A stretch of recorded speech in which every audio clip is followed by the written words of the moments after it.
Boa noite, Pitaqueiro. Boa noite, Pitaqueira. Meu nome é Maurício Barbosa e esse é o Pitaco da Bola. Hoje estamos fazendo a nossa live aqui no Instagram e no Facebook simultaneamente. E na noite de hoje, dia 15 de março de 2021, contamos com a participação especial do professor Arthur, ele que é professor de História e é o dono, o idealizador, o criador do canal no YouTube chamado Made in Humanas. Arthur, quero dizer que ficamos muito felizes com a sua participação. É uma honra para nós contarmos com você aqui nesta noite. E, de início, eu peço para você dar o seu comentário, fazer seu comentário, o seu destaque inicial. Bom, boa noite a todos, né? Obrigado, meu amigo Maurício, pelo convite, né? Pela oportunidade de estar aqui, uma nova aventura, comentando um pouco sobre futebol, as paixões também que eu tenho. Tudo.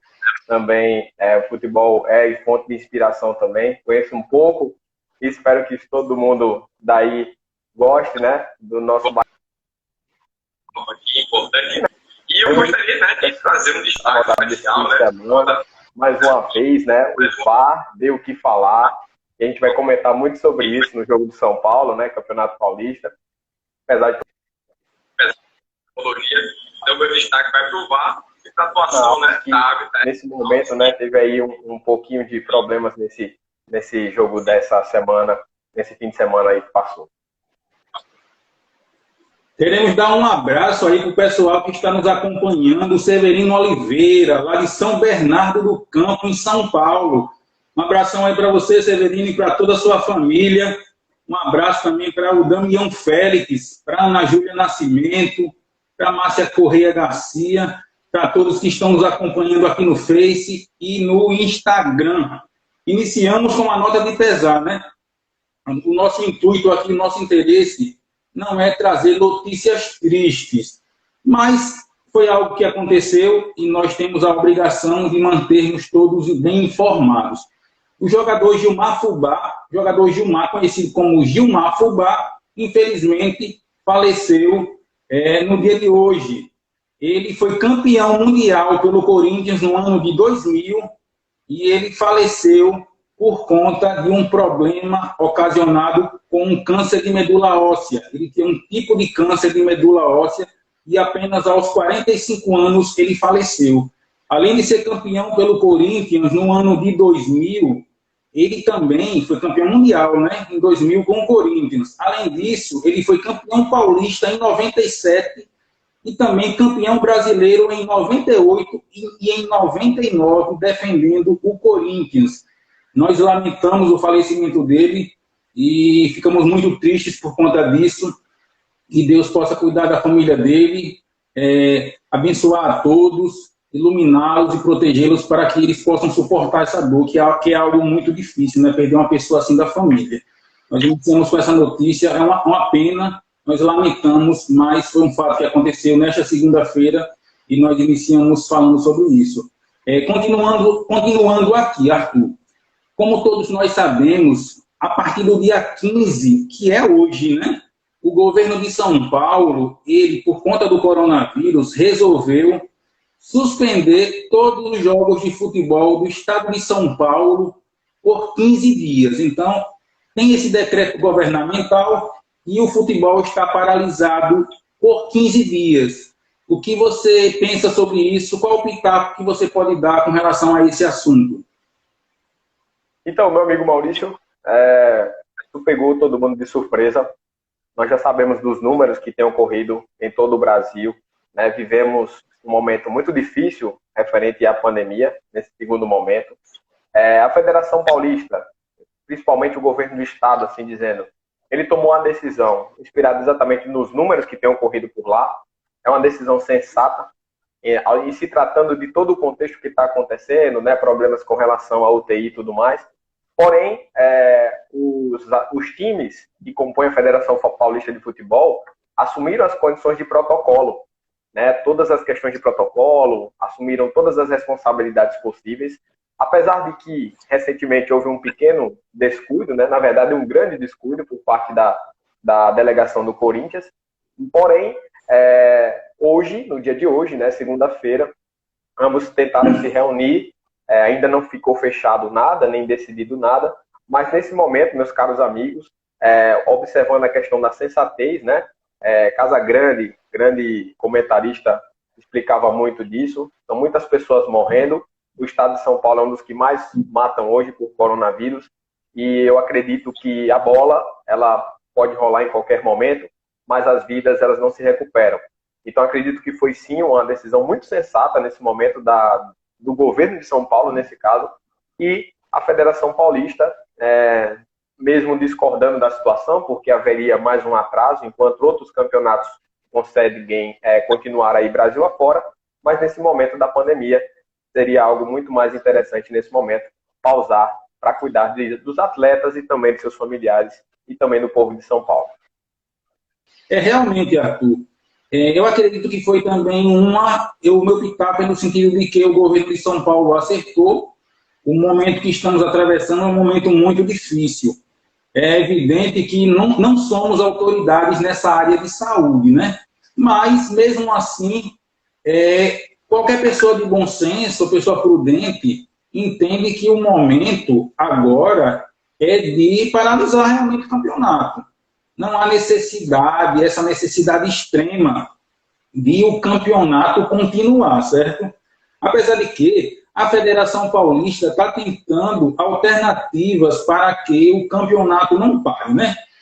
Existe, inclusive, um jogo atrasado do Palmeiras. O Palmeiras tem um jogo atrasado da terceira rodada e ele irá fazer esse jogo contra o São Bento. É São Bento e Palmeiras. Ele está marcado para quarta-feira agora, dia 17, às 19 horas, lá na Arena Independência, em Belo Horizonte. Ou seja, o Campeonato Paulista está parado, mas o Palmeiras tem esse jogo que vai ser realizado lá em Minas Gerais, não é isso?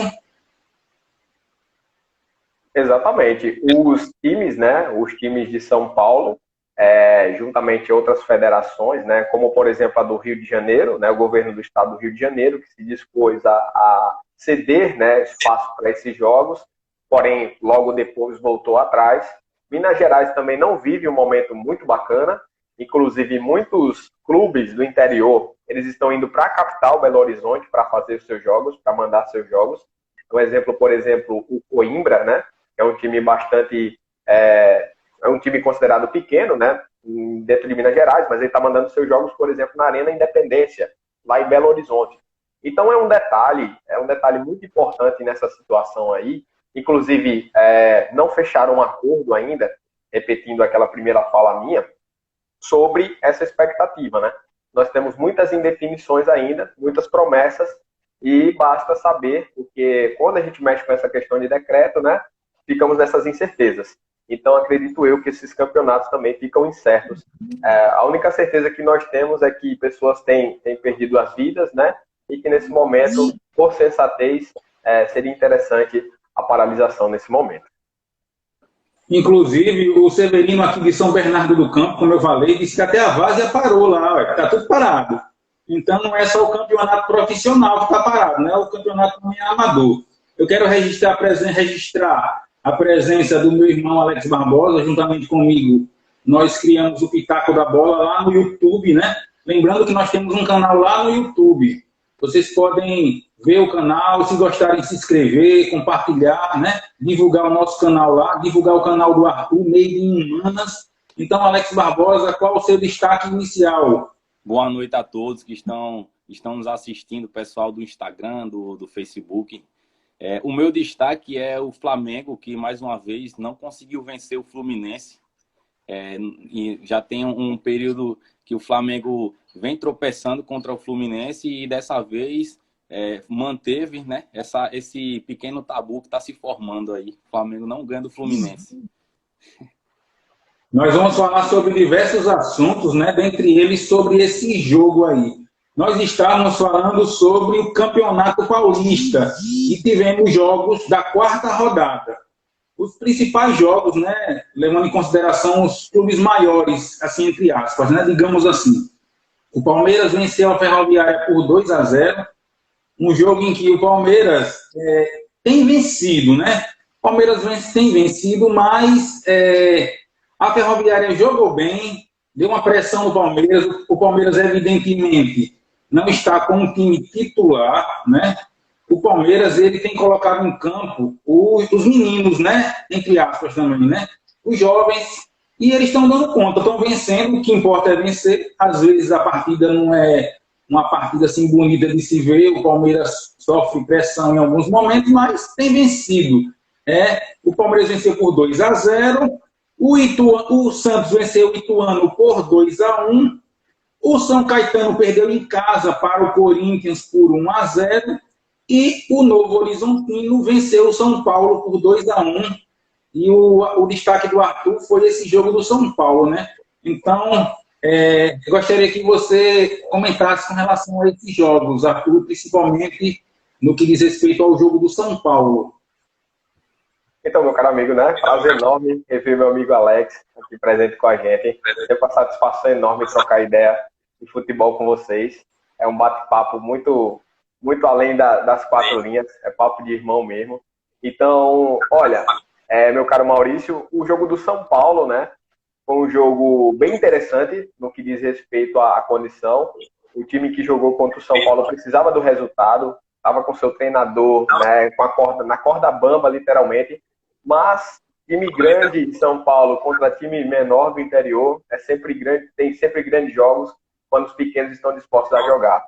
Então eles jogaram muito bem, foram para cima, conseguiram, né, todo o espaço possível, fizeram os gols. São Paulo com muito sacrifício, inclusive estava com a zaga um pouco desfalcada, o Crespo ele puxou o Luan para trás, continuou o mesmo sistema de jogo, mas sofreu muito com as investidas, principalmente os contra-ataques, e acabou levando os gols. Mas o destaque, né, que ficou mesmo para esse jogo foi que a Federação Paulista de Futebol assumiu o erro do VAR diante da partida, o que chamou muita atenção, o pênalti em cima do Luciano, né, lá no finalzinho do jogo, onde ele disputou uma bola com o goleiro Giovani, do time adversário, porém o VAR da cabine não chamou a Edna Alves lá do campo, ficou uma controvérsia muito grande, demorou muito tempo, inclusive. Aí estava falando, né, continuando aquele comentário sobre o São Paulo, acho que foi a internet do Alex agora, que deu uma travadinha.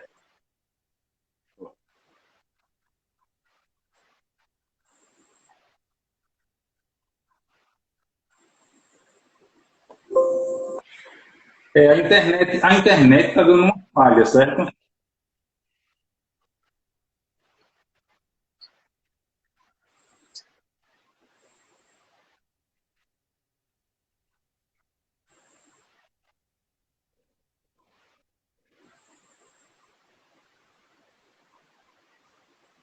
Infelizmente, a internet aí do Alex, ela está com problema, assim como eu tive problema na minha internet. Esse jogo do São Paulo, eu vi esse lance, viu, Arthur? Eu vi o lance e, assim, sinceramente, eu não sei como a arbitragem não conseguiu marcar o pênalti a favor do São Paulo.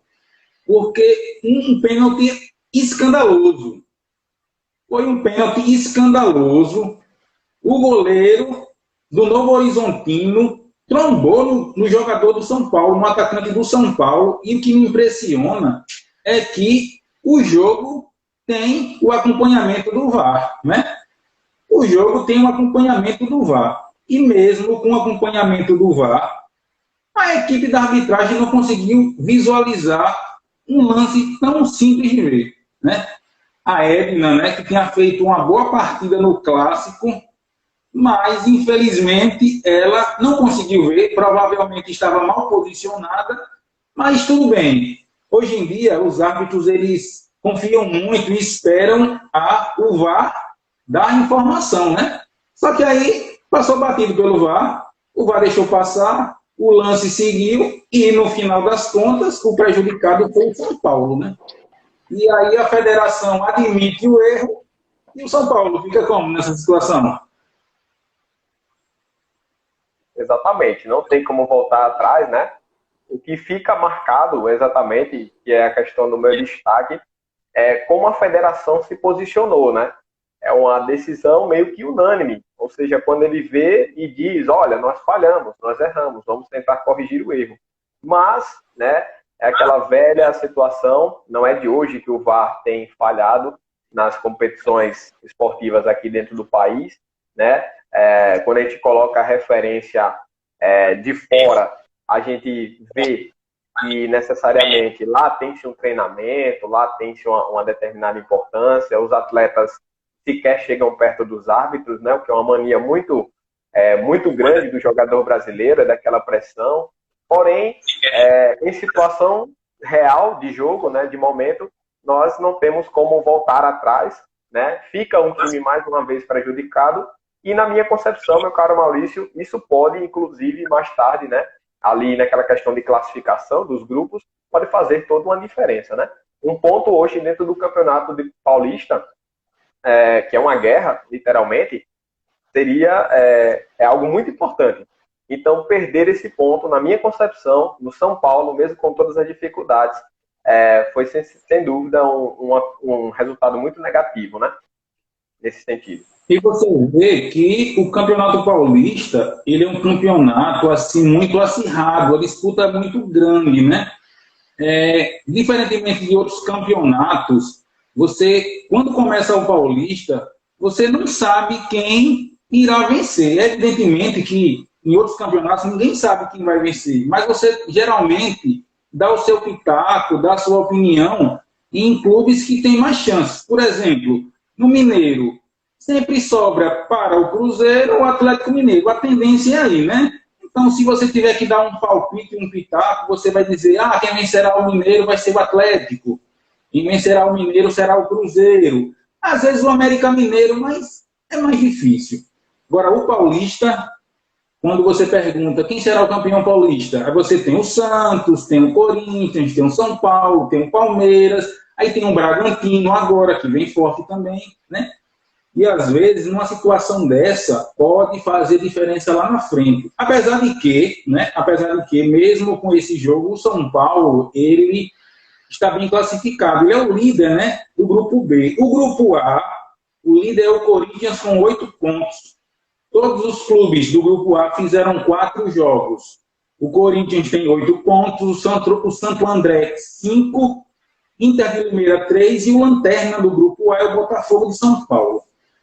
Já no grupo B, o São Paulo, mesmo com essa derrota, é o líder com 7 pontos. O São Paulo também tem 4 jogos. A Ferroviária tem 7 pontos, só que o São Paulo tem um saldo melhor. A Ferroviária tem 7 gols, 7 pontos. A Ponte Preta é a terceira colocada com 4 pontos. E o São Bento tem 1 ponto, só que o São Bento tem um jogo a menos. É justamente esse jogo que ele fará com o Palmeiras, na quarta-feira. Então, São Bento, caso vença, poderá chegar a 4 pontos. No grupo C, o Bragantino lidera com 8 pontos, 4 jogos. O Palmeiras tem 7 pontos com 3 jogos, justamente o jogo contra o São Bento. Se o Palmeiras vencer, passará a ser o líder isolado do grupo C com 10 pontos. O Ituano tem 7 pontos, ocupa a terceira colocação, e o Novo Horizontino com 5. E fechando aqui o grupo D, Mirassol tem 8 pontos, todos do grupo D também tem 4 jogos, Guarani 5 pontos, Santos é o terceiro com 5 e o São Caetano com 1. Mas é como você estava dizendo, né? Esse é um tipo de erro que não deve acontecer. É um erro que não deve acontecer, porque o VAR justamente existe, né, para evitar esse tipo de coisa. E parece que não está evitando, porque coisa assim lastimável, né? E o pior é que alguns comentaristas, eles não concordam com o VAR, eles acham que o VAR deixa o futebol chato, não sei o quê. Eu vejo que, às vezes, o VAR demora muito, né, para decidir um lance. O que você acha sobre isso, Arthur? Qual é o pitaco seu com relação à presença do VAR? Você acha que o VAR precisa ser melhorado? O que você acha que pode melhorar para que o VAR tenha decisões melhores e mais rápidas? Pois bem, meu amigo Maurício, eu sempre acredito, né, em grandes estratégias que já estão sendo tomadas mundo afora. Acredito numa perspectiva muito enorme que o nosso futebol ele tem um grande potencial. Só que é como os narradores já começam, que os árbitros eles não se destaquem, né? Que eles passem a limpo ali, tranquilos. Mas a exemplo do que, por exemplo, faz a Inglaterra, que é um trabalho belíssimo, é uma referência na questão do VAR, onde existem treinamentos, onde que a gente sabe que a arbitragem, nesse caso, é profissional, leva em consideração aquilo, enquanto o árbitro, né, no Brasil, ele é muito desvalorizado, analisando em todos os fatos. Além de ser muito pressionado, né, ele também é muito desvalorizado. Né? Isso, a gente tem muitos árbitros bons, muito bons, só que nesse exato momento, aquela pressão, né, aquele momento ali deixa um pouco a desejar, evidentemente. E o nosso VAR, ele precisa sim de uma melhor capacitação, né, precisa de mais tranquilidade na hora da decisão. Acredito que demora muito, é um dos principais fatores, é a demora, o que acaba tirando o jogador acaba meio que entendendo que, nossa, como eu vou confiar, né? Como eu vou confiar em tanta demora? E demora tanto que as perspectivas às vezes acontecem como no jogo anterior, os jogadores vão perdendo a perspectiva, as comissões técnicas, e aí a gente não avança devido a essas pressões. Acredito hoje que de médio a longo prazo, não se resolve nada para a noite para o dia, é sim profissionalizar a arbitragem no Brasil e treinar cada vez mais e capacitar nossos árbitros, bandeirinhas e também no uso dessas tecnologias aí, entre elas o VAR. Infelizmente para o São Paulo, né? Ele ficou no prejuízo, vai ter agora que tirar essa diferença, são 3 pontos que ele deixou de... Na verdade, se fosse empate no jogo, ele teria marcado 1 ponto, né? Mas a gente não sabe se o São Paulo conseguiria fazer o gol da vitória, mas se tivesse sido marcado o pênalti e o São Paulo convertido, o jogo pelo menos seria empate, né? Ruim para o São Paulo, bom para o Novo Horizontino que venceu, né? Mudando agora de assunto, falaremos sobre o Campeonato Carioca. Tivemos a terceira rodada. Na terceira rodada, o Nova Iguaçu empatou com o Vasco, 2-2 esse jogo. O Bangu, 0-0 com o Botafogo. E tivemos o Fla-Flu, né? O Flamengo não conseguiu fazer o gol, apesar de que jogou melhor. O Flamengo conseguiu imprimir um bom jogo, né? Conseguiu realizar um bom jogo. O Flamengo jogou com jovens. O Fluminense, de certa forma, mesclou um pouquinho o time, mas também não estava com o seu time titular. E no final das contas, o Flamengo perdeu o jogo para o Fluminense por 1-0. Vocês têm algum destaque com relação a essa partida? O Fluminense fez o gol com Igor Julião aos 37 do segundo tempo, um golaço, né? Ele chutou de fora da área, uma falha do jogador do Flamengo, um chutaço, golaço, e o Fluminense acabou vencendo, que foi a primeira vitória do Fluminense no Campeonato Carioca. Nosso amigo Alex já botou a conexão? Pretende começar? Parece que ainda está... Ainda continua tratando um pouco, né? Pronto. Então o destaque, né, desse jogo, né, esse golaço, né, do Igor Julião, ali no apagar das luzes do segundo tempo, nós tivemos uma dinâmica muito interessante de jogo, né, incluindo-se o Flamengo, né, Rogério Ceni que antecipou as férias para poder dar movimentação cada vez mais ao time. Acredito que a questão mais técnica do Flamengo nesse momento é corrigir exatamente seu sistema defensivo, porque nós sabemos da capacidade ofensiva dos seus homens. A gente sabe que tem muitos do meio para frente que desequilibram. Então, com aquele pilar Rodrigo Caio, com essa situação de ajustar a sua zaga, a sua defesa, né, incluindo-se o bom momento do Gustavo Henrique, o Flamengo tem tudo, né, para mostrar que é capaz esse ano também de lutar por mais títulos. Em se tratando do jogo de ontem, acredito, meu caro amigo Maurício, que foi exatamente um acidente de percurso. Né? O Flamengo teve mais volume de jogo, foi mais incisivo. Como nosso amigo Severino falou pra gente, os garotos jogaram bastante. O Flamengo, além de grandes atletas no profissional, tem uma base muito forte que pode aproveitar, né? São os casos dos garotos que já foram utilizados no ano passado, né? E isso, no exemplo de João Gomes, que tem um futebol muito, muito interessante, né? Então, nesse contexto, acredito que o Fluminense, em ajustes ainda, com o Roger Machado chegando, né? Acredito que foi um jogo, né, à medida do possível interessante, Porém, né, sabemos que o futebol tem dessas coisas. Às vezes, o maior volume não acaba ganhando o jogo. É assim a situação que acontece. E no caso específico do Flamengo, sofreu esse baque. Mas acredito, né, na minha concepção, que não vai ter muitos prejuízos com relação ao Flamengo, haja vista que tem muito a evoluir ainda durante o campeonato, durante os campeonatos que virão durante o ano. Como eu tinha dito, Arthur, o Flamengo, você está nos ouvindo, Alex? Continua com um problema lá na conexão. Como eu havia falado, o Flamengo jogou melhor, né? O Flamengo jogou, de certa forma, com um time, com os garotos, né? Mas tinha um jogador que ele não é tão garoto assim, né? O Michael, que de vez em quando ele entra, inclusive, no time titular. Ele não é titular, ele é reserva, mas de vez em quando ele tem oportunidades. E ele teve mais uma oportunidade no jogo de ontem, mas parece que o Michael está precisando se ajustar, está precisando se acertar, está faltando alguma coisa, talvez seja confiança, né? Porque houve um lance em que o Michael ganhou a bola do goleiro do Fluminense e ele estava com o gol praticamente à sua frente e em vez de ele partir para o gol, né? Para fazer o gol, ele resolveu voltar a bola, demorou demais, acabou não chutando a bola, e era um lance assim, muito perigoso, que ele poderia, inclusive, fazer o gol. O Ganso também é um jogador que não tem muitas oportunidades no Fluminense, ele acabou até sendo substituído. Teve a oportunidade, mas assim, são jogadores que estão com problemas. O Ganso no Fluminense e o Michael no Flamengo. O seu pitaco com relação a esse assunto, você acha que está faltando o quê, Arthur, para que eles possam desenvolver o melhor futebol? Será que é confiança? O que está faltando para eles? Então, meu caro Maurício, referente, né, ao primeiro comentário sobre o Michael, é um garoto que tem muito potencial, apareceu no Goiás fazendo total diferença, mas nós sabemos a realidade do Goiás é uma realidade completamente diferente do Flamengo.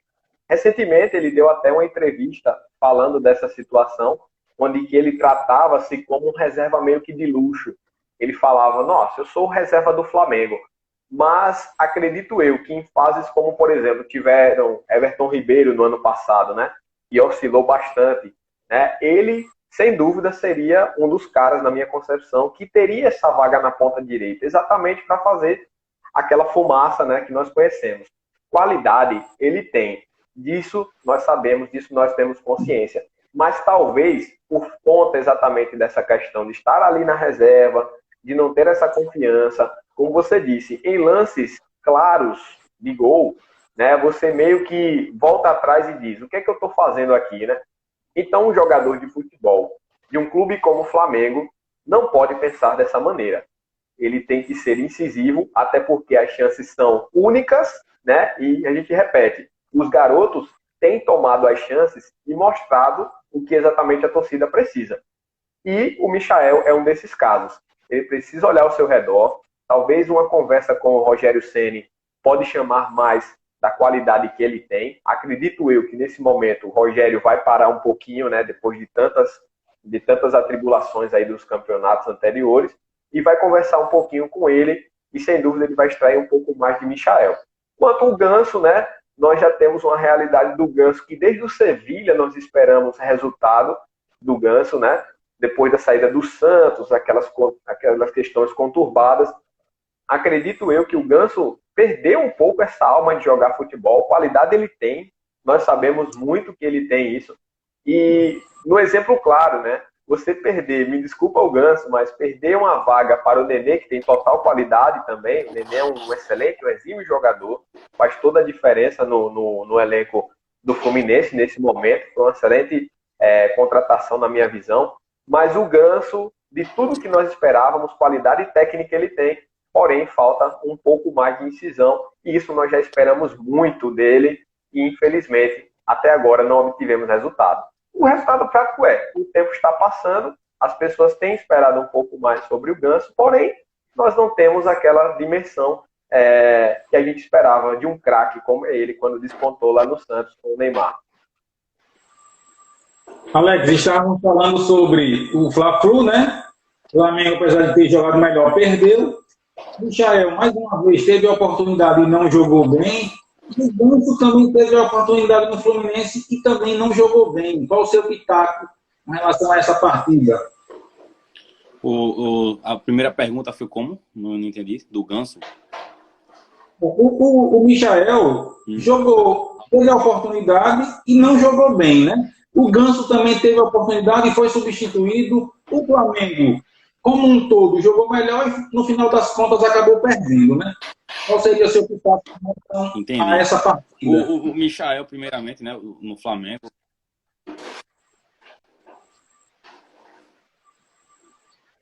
Tá dando problema. Eu acho que, assim, o Michael no Flamengo.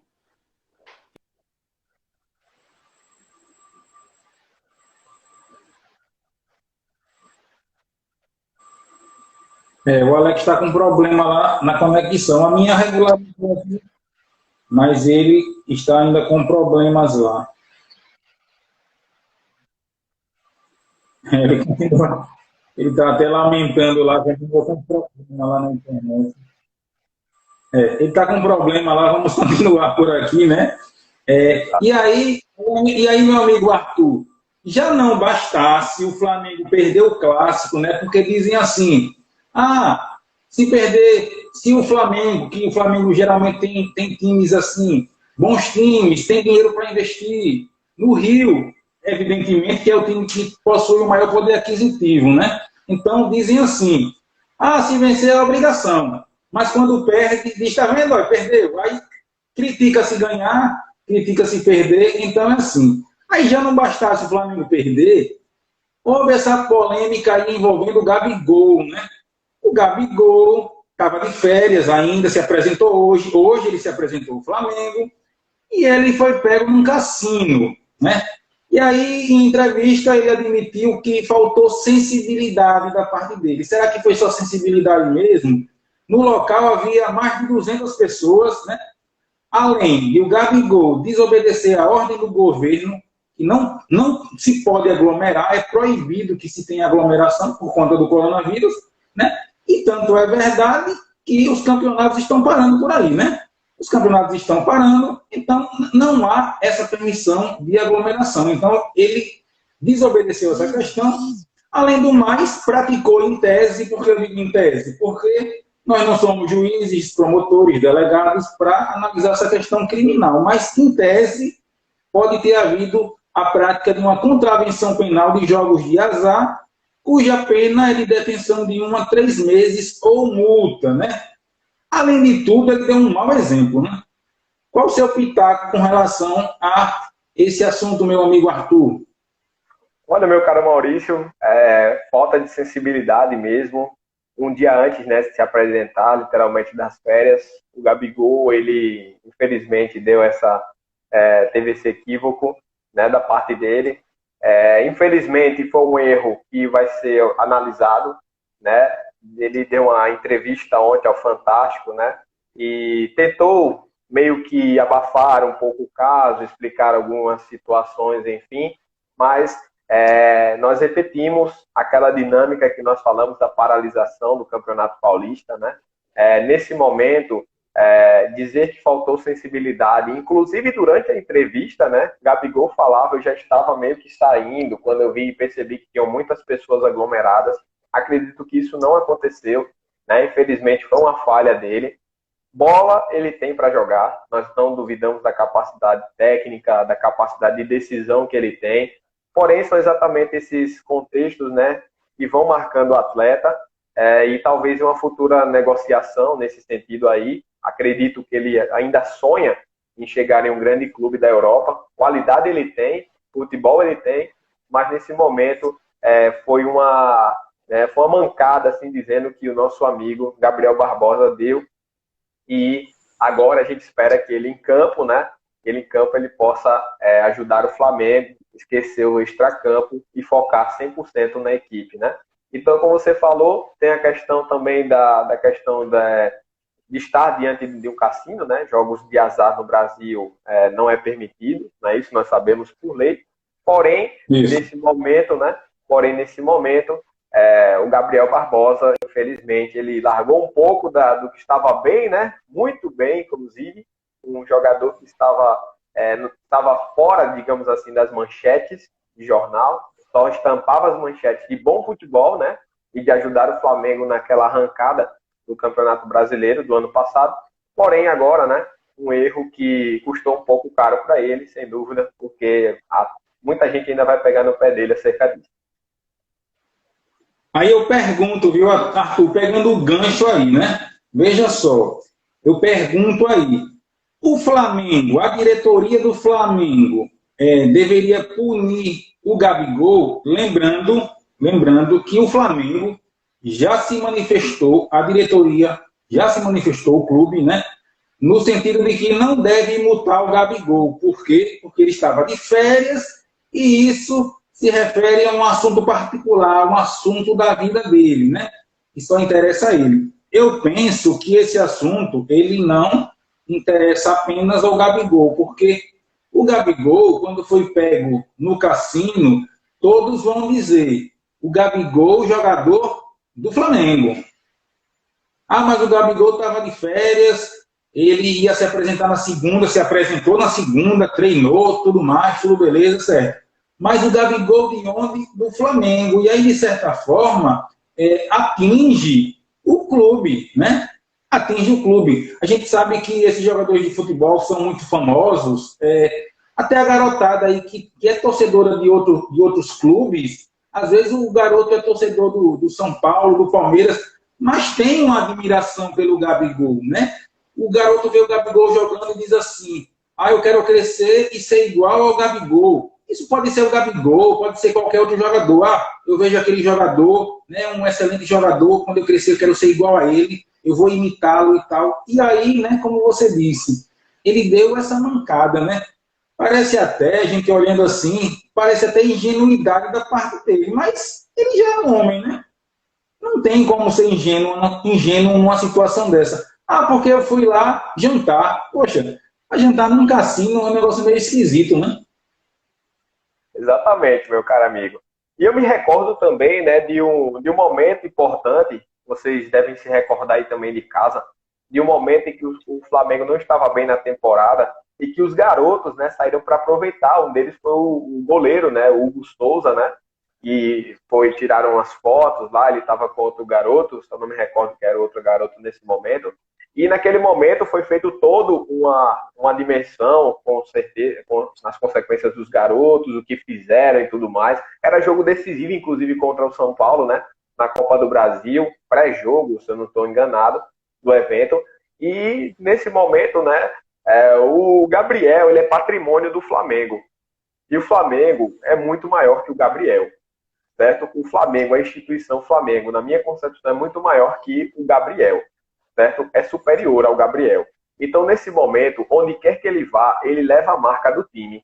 Ele leva a marca desse garoto que sonha também, né? Está aí presente no futebol, né? E jogando, chegando ao Flamengo, chegando ao São Paulo, um Corinthians, um Grêmio da vida. E como por ser patrimônio do Flamengo, no momento em que nós estamos vivenciando, independentemente de onde foi ou para onde deixou de ir, foi exatamente um momento, de fato, de um erro que a gente não podemos tirar esse fato. Então, acredito que a diretoria, assim como fez com os garotos, toda aquela dimensão, deveria sentar com o Gabriel, falar exatamente da importância de preservar a instituição Flamengo e tirar exatamente de foco isso. Porque nós sabemos, um grande elenco, grandes estrelas. Um evento como esse, sabemos da qualidade de Gabriel, repito. Porém, se cair mal um garoto desse, ou exatamente com o líder do time, nós sabemos que todo o projeto ele vai por água abaixo. Então, a decisão seria a diretoria sentar, né, Marcos Braz, o próprio Ceni, conversar com o Gabriel, apontar as dimensões. Já errou, tá errado, né? A gente não tem como voltar atrás. Porém, consertar, colocar nos eixos, falar para a galera que está ao redor o que é que realmente aconteceu, e ele, na minha concepção, deveria pedir desculpas ao grupo inteiro. A gente aqui não tem o objetivo de julgar o Gabigol, né?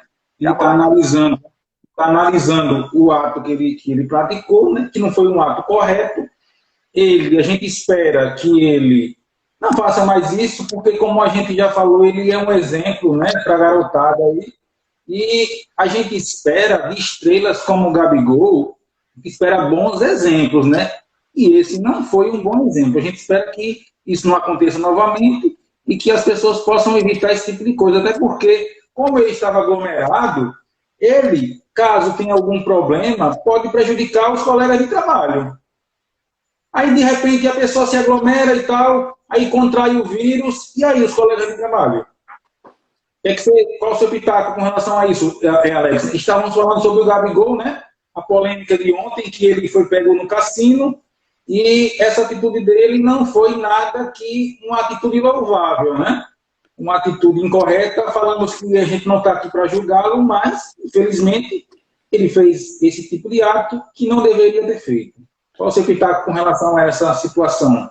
Pois é, um atleta como o Gabigol, ele não tem necessidade nenhuma de fazer esse tipo de coisa, porque todo jogador, no nível dele, se não souber, mas tem que ter a consciência que a proporção das coisas que eles fazem são muito grandes. A vida deles não é uma vida que é muito exposta em internet e redes sociais o tempo todo, pelo tamanho do que eles representam para o clube, como o Gabigol, praticamente o jogador do Brasil mais famoso, né? Mais comentado em todos os lugares. Então, ele sabe mais do que ninguém que tudo que ele for fazer vai estar sendo falado.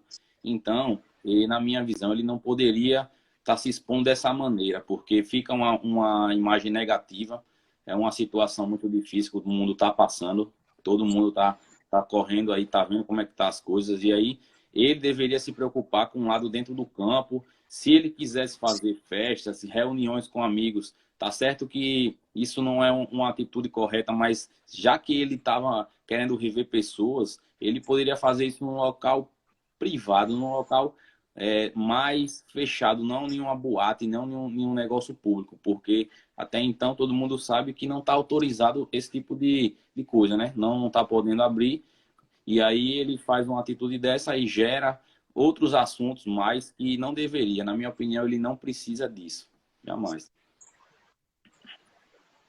Mudando agora de assunto, né? Falando agora sobre futebol internacional. Na semana agora passada, houve a eliminação da Juventus e do Barcelona da Champions League, né? Após 16 anos, a última vez que tinha acontecido isso foi na edição 2004-2005. Após 16 anos, CR7 e Messi ficam fora das quartas de finais da Champions League. Será, meu amigo Arthur, será, Alex, que está chegando o fim da era CR7 e Messi, ou eles ainda têm muita coisa a apresentar no futebol mundial? Então, meu caro, pode ser o Alex. Vai lá, Alex. Você. Eu acho que o tempo deles assim tá cada vez mais tá se estreitando cada vez mais a estrada para eles, né? Porque é uma coisa impressionante, na minha visão, é uma coisa impressionante o nível de futebol que eles apresentaram durante acho que mais de 15 anos, né? De profissionais. Tem já 16 anos, entre 15 e 16 anos como profissionais, e o nível deles nos últimos anos é absurdo. Um jogador chegar como eles chegaram ali todo ano, sempre revezando o prêmio de melhor do mundo, chega num momento que não tem, por mais que eles sejam muito preparados e tenham o talento, né? E principalmente o Cristiano Ronaldo, que ele treina demais, chega um momento que não dá. Ele jogava de ponta esquerda, né? A vida inteira jogou de ponta esquerda no ataque, mas depois jogou de centroavante e está jogando mais dentro da área, porque para fazer o que ele fazia antes já fica muito difícil. E o Messi, desde sempre, que o Messi ele não volta para marcar ninguém, né? Ele sempre fica naquele meinho ali, é o estilo de jogo dele. Ele é um jogador extraordinário, sem dispensa apresentações, né? Um dos melhores jogadores de todos os tempos. Mas eu acho que o momento deles tá em caída e já está abrindo espaço para jogadores como o Haaland, o Mbappé, né? O próprio Neymar, que ainda tem, na minha visão, uma perspectiva ainda de ser o melhor do mundo, mas eu acho que a ladeira deles agora tá, a estrada deles, né, tá em ladeira, tá caindo.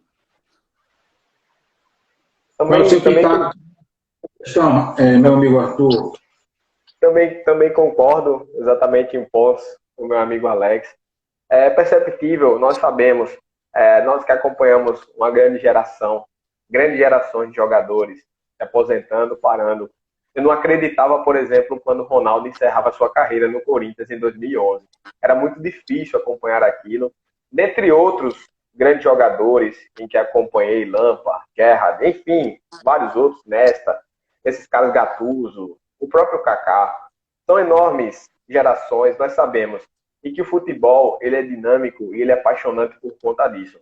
Nós sabemos que um dia o Messi ele nunca mais vai sair da história, nem tampouco o Cristiano Ronaldo. Quando a gente pensa que eles não podem dar mais, eles selecionam, parece que uma única partida para nos impressionar, para nos dizer que a hora está chegando. Foi o exemplo da Juventus agora no fim de semana, né? CR7, ele marcou mais uma vez o hat-trick, né? E só não fez chover porque não estava no dia. E o Messi, o que ele fez no Parque dos Príncipes é inexplicável. Apesar de que ele perdeu o pênalti, né? Nesse último jogo aí contra o Paris Saint-Germain. Mas ele também só não fez chover porque, cara, são de outro nível, são de outro mundo. Mas é triste entender esse momento em que a gente sabe que grandes atletas são infelizmente substituíveis, né? Não há ninguém substituível no futebol.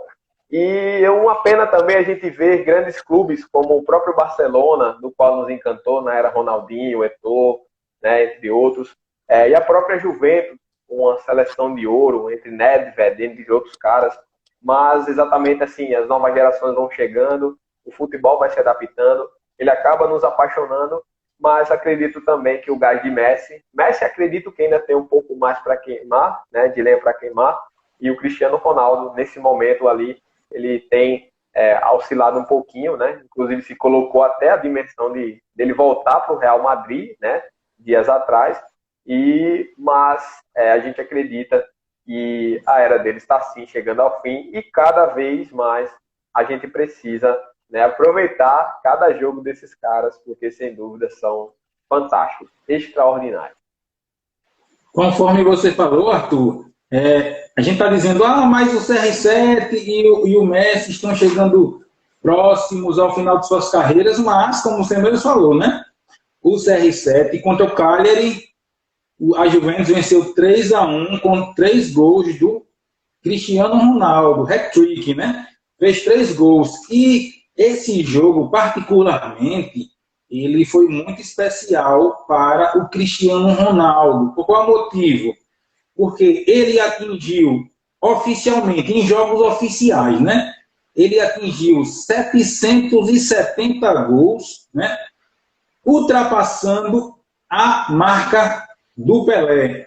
O Pelé fez em jogos oficiais. Evidentemente que nós não estamos falando aqui em todos os gols registrados na carreira do Pelé, porque o Pelé ele fez muitos outros gols. Ele fez 1.283 gols em sua carreira, mas existe uma polêmica ali e alguns gols acabaram sendo excluídos e são contabilizados. O Pelé contabilizava 767 gols.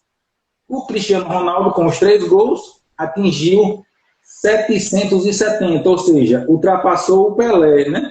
Então, apesar de ele estar chegando a certa idade, né? Vai chegando um momento que o jogador vai ter que parar, não vai ficar a eternidade jogando. Messi também, mas, mesmo assim, a idade chegando, ele vai lá e faz o hat-trick e atinge a marca de 770 gols, né? Algo que não é para todo mundo, né? Nem todo mundo consegue atingir uma marca dessa. Então, são jogadores excepcionais, né?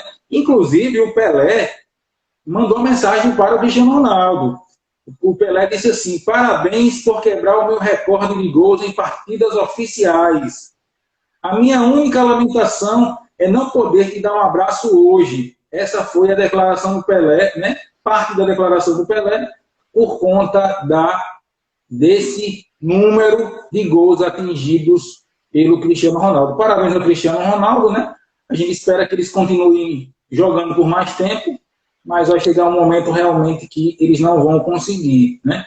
Outros jogadores estão aparecendo, no caso do Mbappé, né?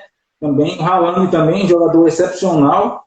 A gente espera que eles continuem, mas vai chegar um momento que eles vão parar, não é verdade? Exatamente. Continuando no nosso papo, falando agora sobre Copa América. Eu acredito que a nossa transmissão no Instagram está próxima de concluir, certo? Aqui no Instagram nós só temos 1 hora de transmissão. Caso isso aconteça, nós vamos reiniciar uma outra, né? Para a gente concluir o último assunto aqui, que é a Copa América. Então, caso caia a conexão, por conta do tempo, nós abriremos uma nova transmissão, certo? Copa América. A Copa América vai ser disputada este ano na Argentina e na Colômbia. O início será 13 de junho e a partida final está marcada para 10 de julho. Temos uma data FIFA em 31 de maio e os jogadores só voltarão para os seus clubes no dia 11 de julho. Com isso tudo, eu quero dizer o que, meu amigo Arthur? Atletas que jogam no Brasil, evidentemente que no Brasil não temos apenas brasileiros, né? Temos jogadores de outros países. A exemplo do De Arrascaeta, que é uruguaio, um exemplo, né? Então, os jogadores que jogam no Brasil, eles podem ficar até 42 dias afastados de seus clubes. Esse período ele equivale a 10 partidas do Campeonato Brasileiro da Série A e da terceira fase da Copa do Brasil, ou seja, os times da Série A ficarão sem seus jogadores, poderão ficar até 10 partidas. Os torneios da Conmebol não serão disputados nesse período, ou seja, Copa Libertadores e a Copa Sul-Americana. O que é que você acha? Qual o seu pitaco com relação a isso? Porque penso eu que é um prejuízo enorme para os clubes que investem comprando jogadores para fortalecer o seu elenco, né? Montando um elenco, e aí podem perder por até 10 rodadas. Exatamente, meu amigo.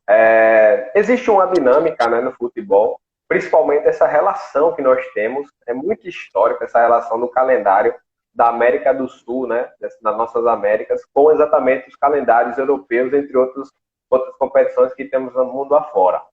Sem dúvida, toda equipe ela planeja anualmente todas as suas condições de entrar com força máxima nas competições. Pode haver até escolhas, porém, um time como, por exemplo, o Flamengo, entre outros times, eles nunca vão desistir dos seus próprios planejamentos. Tudo é investimento, tudo é dinheiro. E nesse momento da pandemia, o que menos está tendo é a questão de receitas. Receitas que pesam muito num clube que tem grandes investimentos. Na minha concepção, a Copa América, que tem um nível bem interessante, né? Ela chama a atenção por ter um nível muito interessante, é celeiro também de grandes craques, né? Porém, nessa dimensão em que estamos vivenciando agora, né, o momento em que passamos, é um impacto enorme para os clubes, né, como em tese no geral. E você tirar um time, tirar uma Arrascaeta do Flamengo, apesar de ter peças de qualidade no elenco, mas só que deixa uma lacuna muito grande.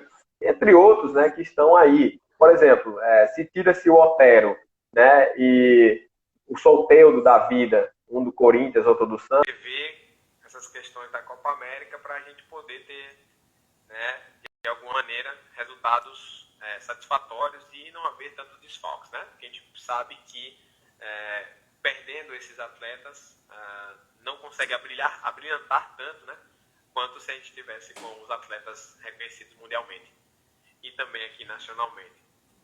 Mas aí, Arthur, eu vou fazer uma pergunta a você, baseado no seu comentário, certo?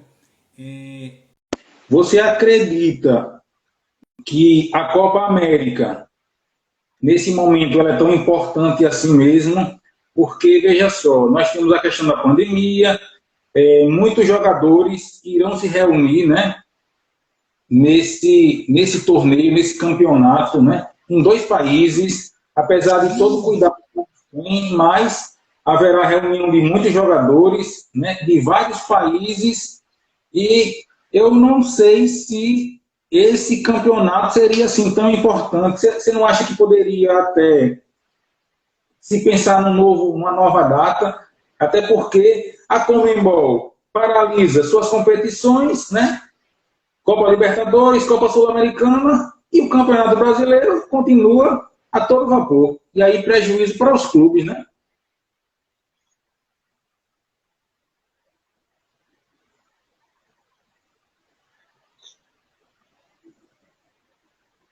Exatamente, meu amigo, né?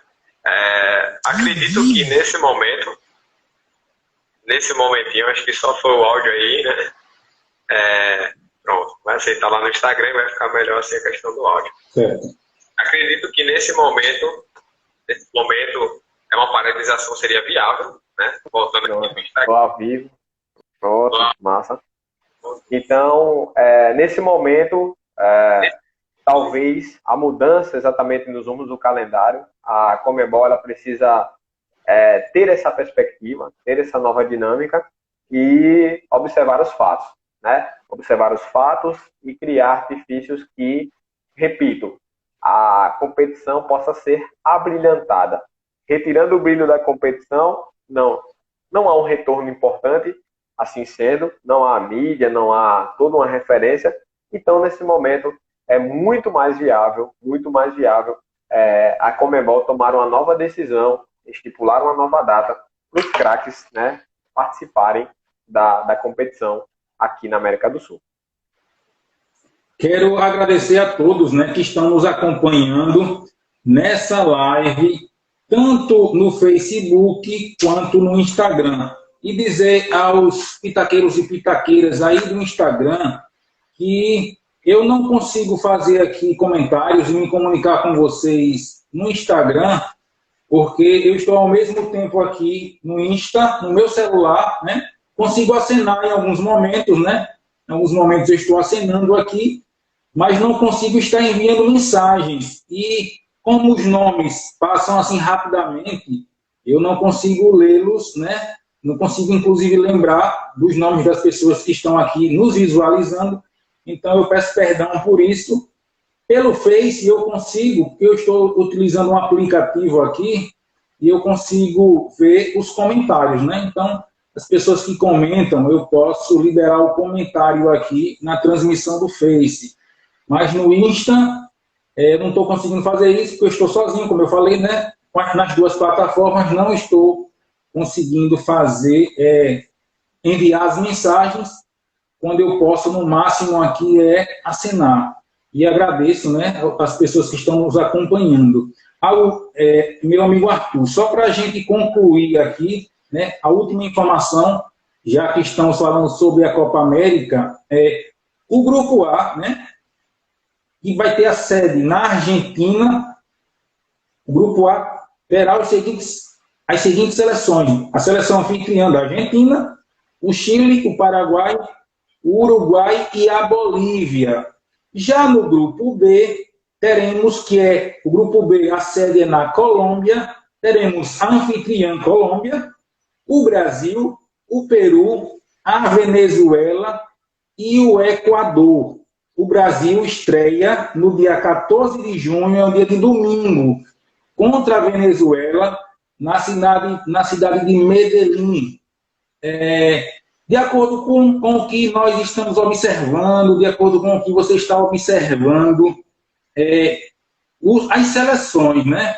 Você acha que, na sua opinião, qual é o seu pitaco? Qual é a seleção favorita para vencer essa Copa América? É claro que a Copa América nem começou ainda, né?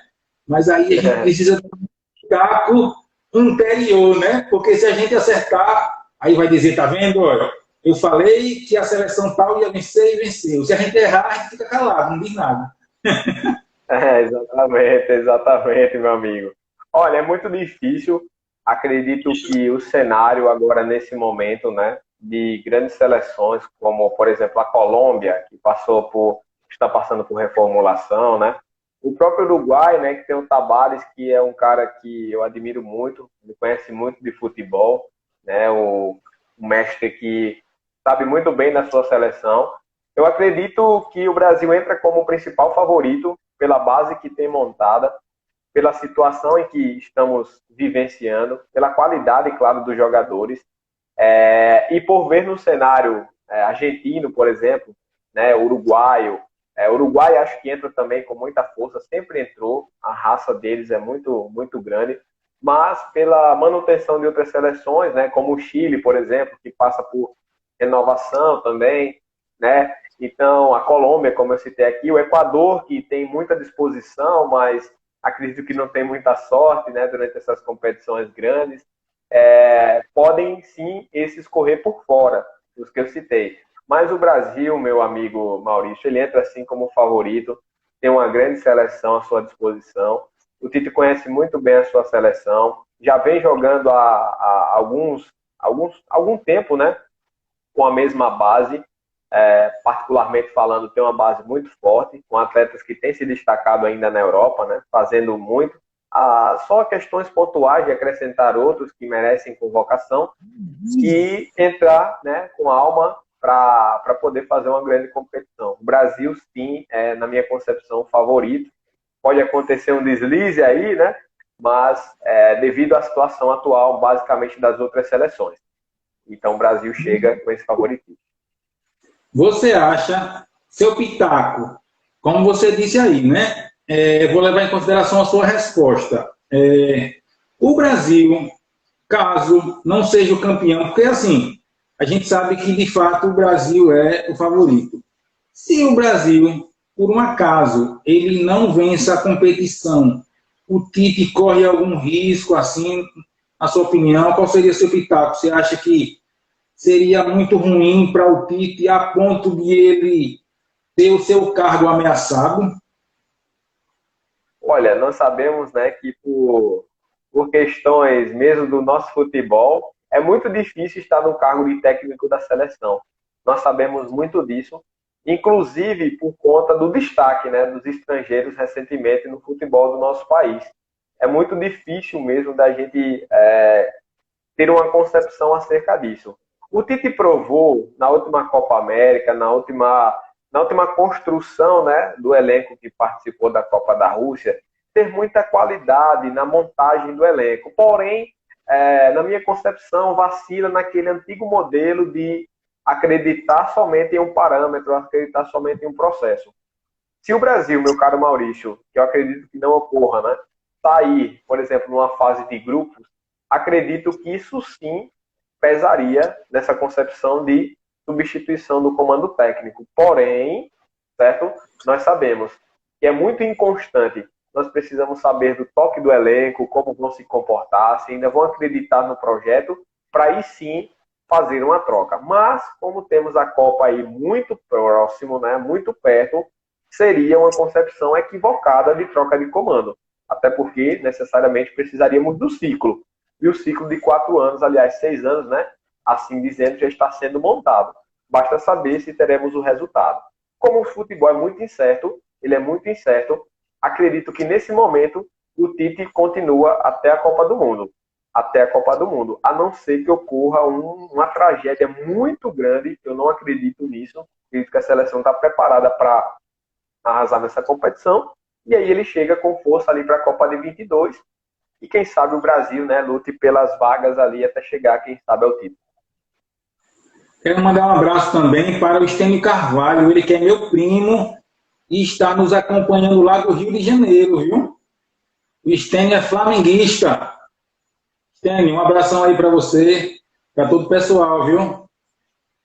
Arthur, assim, eu particularmente não gosto muito do Tite, certo? Não da pessoa do Tite. Profissionalmente, eu não gosto muito do Tite. A gente, evidentemente, que torce para que a seleção se dê bem.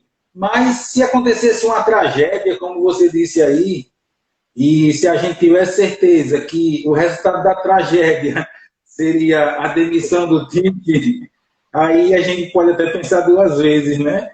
Porque eu acho que ele está ficando assim muito ultrapassado. É claro que eu estou fazendo o meu comentário, estou dando o meu pitaco aqui. Ele é profissional, né? Eu não sou profissional, né? mas de acordo com o que a gente observa, nós somos torcedores, né? Nós somos torcedores, as nossas profissões são outras. Aqui nós somos, assim, torcedores, entre aspas, e fazemos os nossos comentários sem ofender ninguém, né? Fazemos a nossa análise aqui, mas, assim, profissionalmente eu não vejo que o Brasil tenha como crescer muito com o Tite, né? A impressão que dá é que ele, quando tem gosta de algum jogador, né? Vê algum talento em algum jogador, ele convoca aquele jogador. Se ele tiver numa má fase, ele permanece com ele. Então, o jogador deve ser convocado aquele que estiver melhor naquele momento. Então, às vezes, o cara é um craque, um excelente jogador, mas naquele momento, ele não está jogando bem. Então, eu penso que o Tite deveria dar oportunidade a outros que estão bem, né?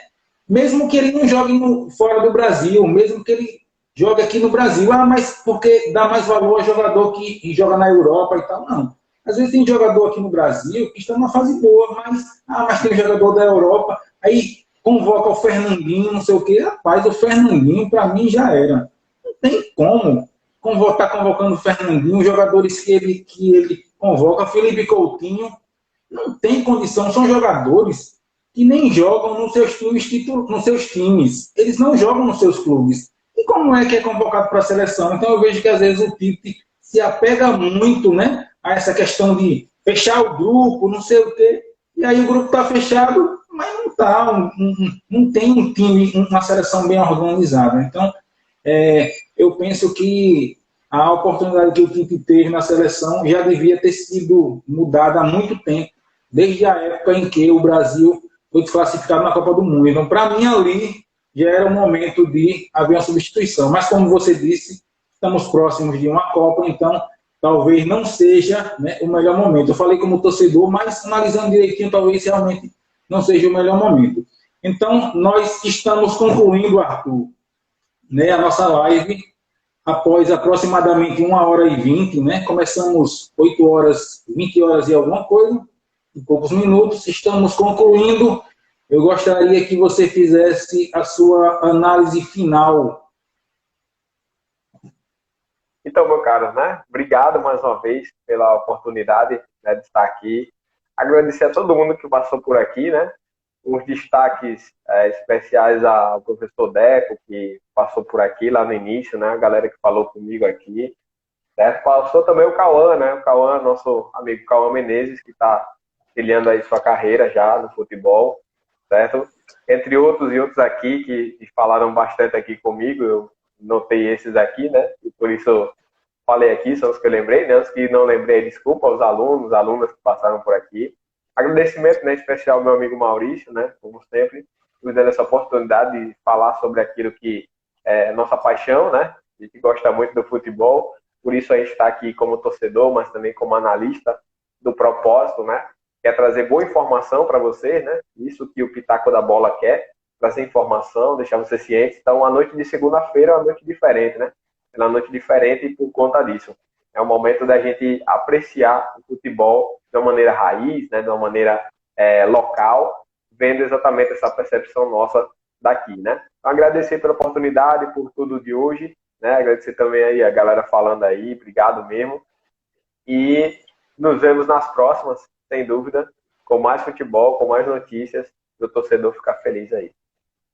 Você foi bem preciso, viu, Arthur? Quando você disse que o objetivo aqui do Pitaco da Bola é trazer informação, né?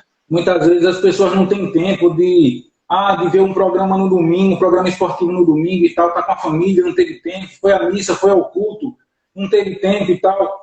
E aqui, na segunda-feira, nós temos esse propósito de trazer essas informações, né? Buscamos fontes seguras para que a informação seja uma informação real, uma informação precisa, e fazemos aqui os nossos comentários baseados nessas informações. Você falou aí no Cauã, eu encontrei com o avô dele, o advogado, o doutor Everaldo, ele disse, olha, meu neto está jogando agora, profissionalmente.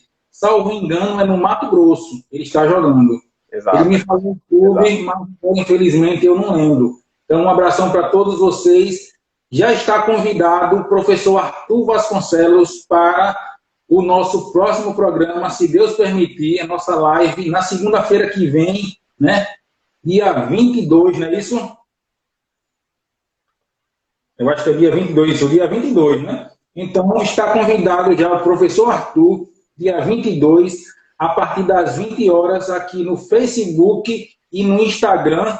Lembrando novamente que Pitaco da Bola está no YouTube. Temos alguns vídeos lá. Se vocês puderem, podem visitar o YouTube, ver o nosso canal, os nossos vídeos. Se vocês gostarem, se inscrevam no canal e divulguem. Obrigado, meu amigo Arthur. Foi uma satisfação estar com você. Muito bom esse nosso bate-papo, viu?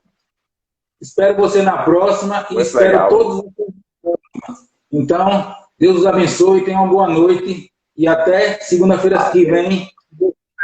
Até mais, Arthur. Até mais, meu amigo. Grande abraço. Tchau, tchau.